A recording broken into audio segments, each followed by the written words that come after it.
বহুকাল আগে কমেদিয়া দেলার্তের অভিনেতাদের দেশ থেকে বিতাড়িত করে তাদের প্রতি অসহিষ্ণুতার নিরসন ঘটিয়েছিল ক্ষমতাধর শক্তি।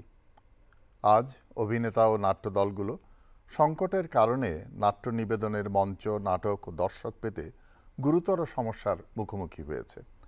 তাই যারা ব্যঙ্গ পরিহাসের সঙ্গে নিজেদের প্রকাশ করে তাদের নিয়ন্ত্রণের জন্য বিধিবিধানের প্রয়োজন হচ্ছে না। বস্তুত অভিনেতাদের সামনে এখন নিজেদের প্রকাশের জন্য মঞ্চ নেই উপলব্ধি মেলে ধরার জন্য দর্শক মণ্ডলী।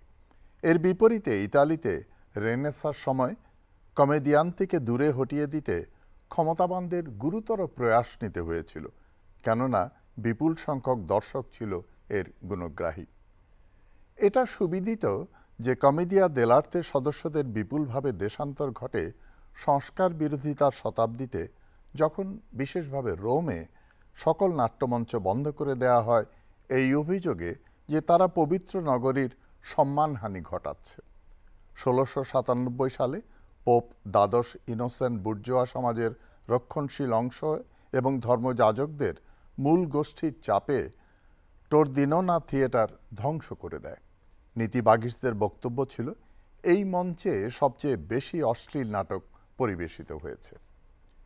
সংস্কার বিরোধিতার সেই যুগে উত্তর ইতালিতে সক্রিয় কার্দিনাল কার্লো বোরোমিও মিলানের সন্তানদের বাঁচাবার স্বঘোষিত প্রয়াসে চারুশিল্প ও নাটকের মধ্যে সুস্পষ্ট ভেদরেখা টেনেছিলেন। তার মতে চারুশিল্প ছিল আত্মিক শিক্ষালাভের সর্বোচ্চ রূপ, অন্যদিকে থিয়েটার হচ্ছে শাস্ত্রাচারের প্রতি অবজ্ঞা ও অসারতার পরিপ্রকাশক। সহকর্মীদের কাছে প্রেরিত এক পত্রে, যা আমি প্রথামাফিক না হয়ে উদ্ধৃত করছি, তিনি মোটামুটিভাবে এমনটা বলেছিলেন: আগাছা উৎপাটনের লক্ষ্যে আমরা সর্বাত্মক প্রয়াস নিয়েছি অশালীন বক্তব্য সম্বলিত গ্রন্থ পুড়িয়ে ফেলতে, মানবের স্মৃতি থেকে সেসব মুছে দিতে এবং সেই সাথে যারা গ্রন্থবদ্ধ এমন বক্তব্য প্রকাশ করেছে তাদের কাঠগড়ায় দাঁড় করাতে। কিন্তু দেখা যাচ্ছে আমরা যখন নিদ্রামগ্ন ছিলাম তখন শয়তান অধিকতর ধূর্ততার সঙ্গে তার কাজ করে চলেছে। আত্মার কাছে অনেক তীব্র আবেদন সঞ্চার করে সেই ধরনের প্রকাশ যা চোখে দেখা যায়, ওইসব কথা যা গ্রন্থ থেকে পাঠ করে শোনানো হয়। কিশোর কিশোরী ও যুবতী মানুষ ধ্বংসের জন্যে কোনো গ্রন্থের মৃতবৎ শব্দরাজির চাইতে অনেক বেশি ক্ষমতাধর উচ্চারিত শব্দাবলী ও তার সঙ্গে মানানসই অঙ্গভঙ্গি। তাই আমরা যেমন অবাঞ্ছিত প্রেতাত্মাদের ঝেঁটিয়ে বিদায় করেছি, তেমনি জরুরি আমাদের নগরসমূহ থেকে নাট্য নিবেদকদের বিদায় করা।